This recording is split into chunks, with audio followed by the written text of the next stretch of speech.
दोस्तों अस्सलाम वालेकुम रहमतुल्लाहि व बरकातुहू। मेरा नाम शाकिर रजा खान है और आप देख रहे हैं इनकलाब समाचार। इनकलाब समाचार पे 24 के महासंग्राम में आज हमारे साथ में एक ऐसी शख्सियत मौजूद है जो एक लंबे समय से सियासत में नागपुर के एक्टिव है और ना सिर्फ नागपुर बल्कि सबसे ज़्यादा जिनकी सियासत का असर है वो उत्तर नागपुर की कॉन्स्टिट्यूंसी में रहा है।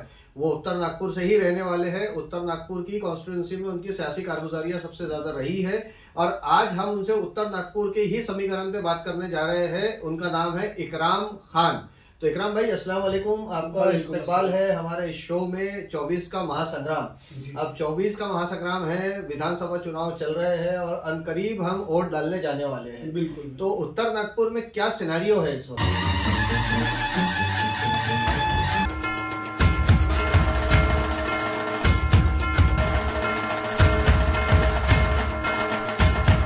अभी नितिन राउत को उत्तर नागपुर में हराने के लिए कौन कौन से उम्मीदवार आपके नजर में है जो हराने के लिए काम कर रहे हैं? देखिए, सिर्फ यहाँ पे लड़ाई जो है जी। अगर ओरिजिनल जो पार्टियां लड़ रही है हमारे यहाँ जी। पे, एक बीजेपी और एक कांग्रेस। ठीक है, कांग्रेस के अंदर में हमारा नेता इतना वजनदार है कि माने कहीं दूर दूर तक के उनको लगता नहीं। बाकी जितनी भी पार्टी लड़ रही है ये सिर्फ और सिर्फ नितिन राउत साहब को हराने के लिए लड़ रही है। बाकी इनका कोई जीत की दावेदारी नहीं है। बीएसपी के भी कैंडिडेट पूरे जीत के भी बीएसपी है क्या है भैया? बीएसपी यूपी से खत्म हो गया, अभी का तुम महाराष्ट्र में लेकर के नाच रहे हो उसको। बीएसपी खत्म हो चुकी है। बीएसपी के से जो उम्मीदवार है वो तो अब मौजूदा वक्त के कारपोरेटर भी है ना। कारपोरेटर और एक 4 से 5 कारपोरेटर का समर्थन भी हासिल है। हम ये बोल रहे हैं कि ठीक है ना, एक प्रभाग के अंदर में खेल लो आप, एक प्रभाग में खेलो। आपका कैंडिडेट जीतता क्या ये बताइए।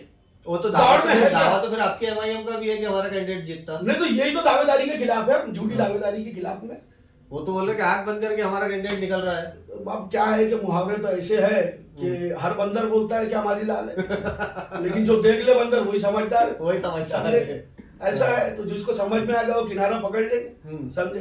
बाकी तो ये तो समझ में आ रहा ना आपको। तो कितने हजार वोट एमआईएम आपके खराब कर पाएंगी नितिन राउत के या कांग्रेस के? भाई कुछ भी वोट ये खराब वराब नहीं करेंगी इन्होंने। मतलब 10,000 20,000 कोई 10-10 हजार तक के नहीं जाने वाली। पिछले टाइम में जो लिया था वो भी वहां से माइनस हो जाएंगे। कहने का मतलब ये है कि बेवकूफ बनाने के लिए सिर्फ क्या मुसलमान कौमी मिलती क्या?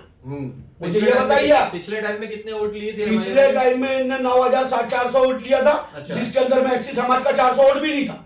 तो बेवकूफ बनाने के लिए समाज का 400 वोट नहीं था। पूरे मुसलमानों को यानी ढाका से मुसलमानों के वोट के ऊपर में दूसरी ताकत है जितनी भी पार्टियां है उनका यही रुझान होता है कि भाई मुस्लिम वोट्स को आप माइनस करो, वैसे यहाँ तो प्लस जाएगा। तो जो समझदार लोग हैं हमारे यहाँ की ये सब गलतियां नहीं करेंगे। आप इस वीडियो के माध्यम से अपने क्षेत्र के मुस्लिम मतदाताओं को क्या मैसेज देना चाहेंगे? मैं मुस्लिम मतदाताओं को बस यही कहना चाहूंगा कि भाई अपने वोटों का सही उपयोग करें। आप किसी के बहकावे में ना है। ये तादाद बताना और ताकत नहीं बताएंगे तो फिर क्या होगा? ये ताकत दिख रही है तुमको, यूपी वालों से पूछो जा करके कि क्या हाल हो रहे करके। कोई पुराने हाल नहीं है, समझे।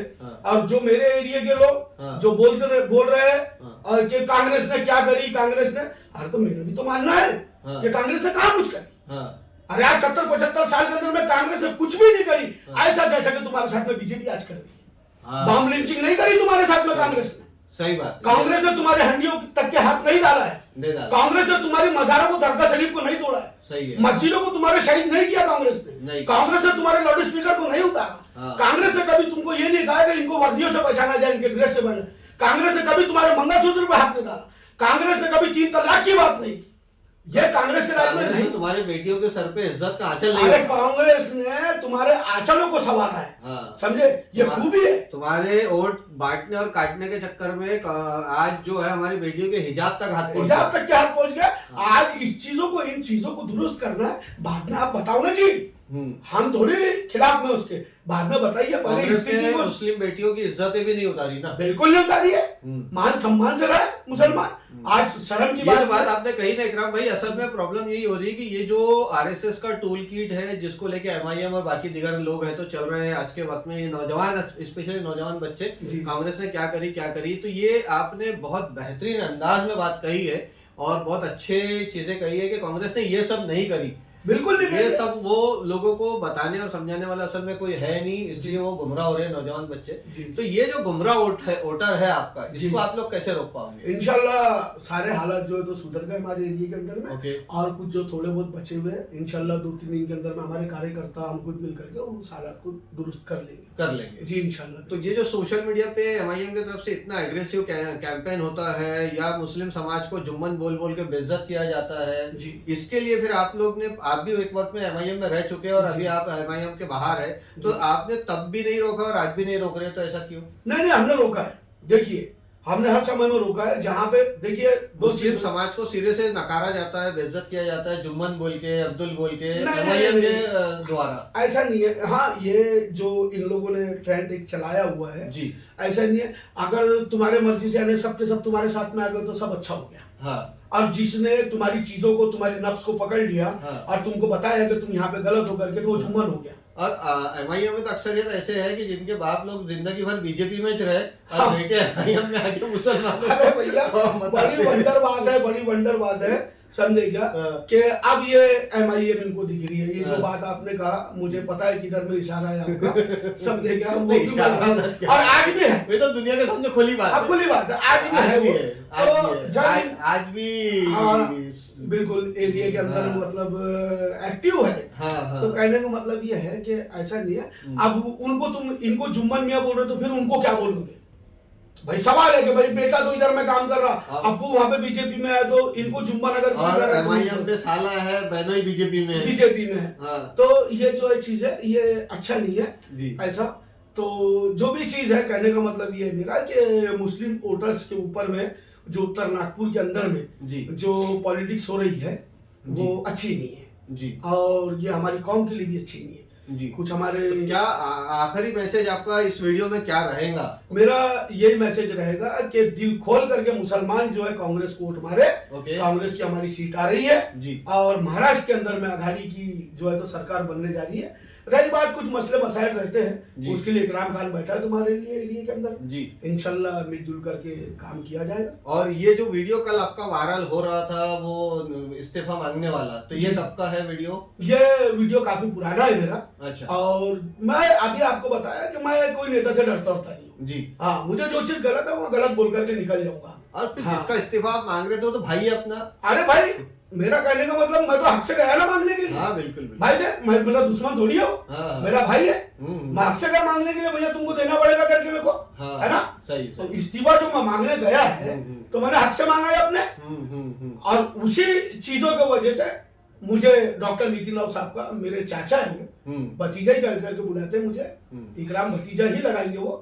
और उन्होंने मुझे बुलाया और उससे मुझे क्या प्रॉब्लम, उन्होंने बताया साहब ये मेरे को होना अंकल ने मेरे से सारी बातें की, बेटा मैं सारी चीजें मेरे नजरों में, मेरा उनसे भी बात जो हुआ है, उन्होंने ग्राउंड दिया है, अभी गार्डन की तैयारी है। तो वो तो रुकवा दिया गया ना, ईदगाह का जो मैटर था वो तो हाई कोर्ट से स्टे ला लिया गया ना। अरे वो स्टे ला रहे हमारे लोग, उसके अंदर में उंगलियां कर रहे, चीज को होने दो यार, है ना?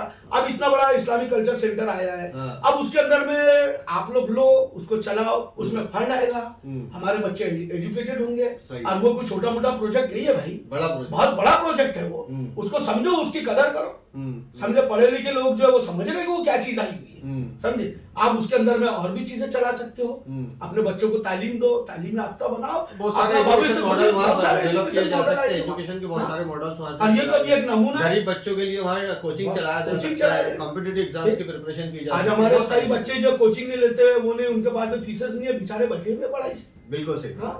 तो दोस्तों आज हमारे साथ स्टूडियो में मौजूद रहे आली जनाब इकराम खान साहब। हम आपको एक बार फिर से बताते चले कि आपने अपना एक लंबा समय एमआईएम में बिताया है, इसलिए एमआईएम के अंदर की सारी खबरें और सारी बातें वो जानते हैं, एमआईएम के काम करने के तरीके भी, और कांग्रेस के साथ भी एक लंबे समय से वो जुड़े हुए हैं।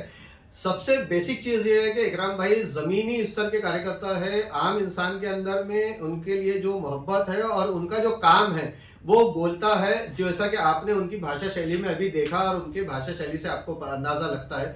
तो चलिए दोस्तों, इंशाल्लाह फिर एक बार एक नए वीडियो में आपके सामने हाजिर होंगे, तब तक के लिए इजाजत दीजिए। इकराम भाई आपका बहुत बहुत शुक्रिया, आप तशरीफ लाए उसके लिए आपका शुक्रिया, और आपकी आवाज हमारे प्लेटफॉर्म के माध्यम से आम जनता तक पहुंचेंगी और आपकी आवाज का कितना असर आता है, अब वो आप 20 तारीख को निकालने में कितने कामयाब होते हैं तो वो आपके और आपकी टीम के ऊपर डिपेंड करता है। हमने अपनी प्लेटफॉर्म से आपकी आवाज को जनता तक पहुंचा दिया है। तो मिलेंगे इंशाल्लाह अज़ीज़, तब तक के लिए इजाजत दीजिए। अपना बहुत बहुत ख्याल रखें। 20 नवंबर को महाराष्ट्र में वोटिंग होनी है। सारे काम छोड़िएगा लेकिन सबसे पहले वोट डालिएगा। चाहे आपको शादी में जाना हो, मजलिस में जाना हो, जमात में जाना हो, कहीं भी जाना हो, सब जगह जाइए लेकिन सुबह 7 बजे पहले वोट डाल के, सबसे सुबह सुबह वोट का डालने की अपनी आदत डालिए। मुस्लिम समाज स्पेशली हमेशा लेट वोटिंग करता है, 2 बजे के बाद घर से निकलता है। महिलाओं के लिए भी खासकर से दरखास्त है कि वो घर के सारे काम 2 बजे के बाद करें, पहले वोट करें। ये इनकलाब समाचार से आप सबके लिए अपील है। मिलेंगे तब तक के लिए इजाजत दीजिए। जज़ाकल्लाह खैर। अल्लाह हाफिज। अल्लाह।